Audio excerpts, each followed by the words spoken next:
हसास ओहदों पर काम करने वाले फौजी अफसरान पर रिटायरमेंट के बाद 5 साल सियासत में हिस्सा लेने पर पाबंदी। तफसीलात के मुताबिक सेनेट के बाद कौमी असेंबली ने भी मौजूदा हुकूमत की तरफ से आर्मी एक्ट 1952 में की गई तरामीम पर मबनी बिल को मुतफिका तौर पर मंजूर कर लिया है, जिसमें तजवीज दी गई है कि कोई भी शख्स सरकारी हैसियत में हासिल की गई ऐसी मालूमात जो मुल्की मफाद और सलामती के लिए नुकसानदेह बन सकती है, इसको जाहिर करता है या उसे जाहिर करने का सबब बनता है, उसे 5 साल तक कैद बामुशक्कत की सजा दी जा सकेगी।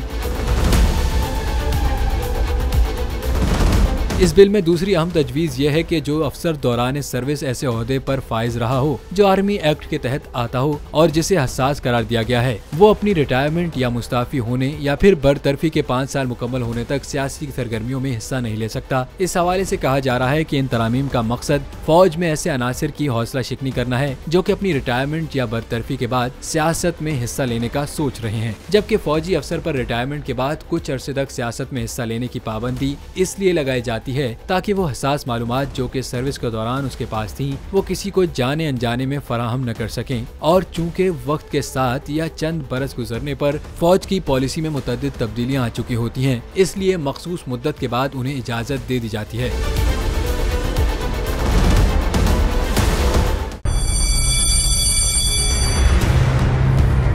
जामियात में चलता गोरख धंधा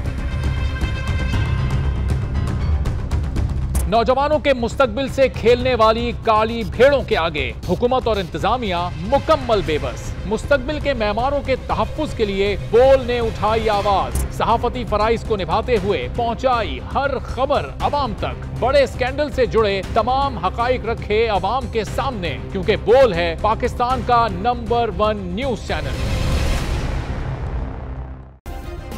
सब्सक्राइब करें और बेल दबाएं ताकि कोई खबर रह न जाए।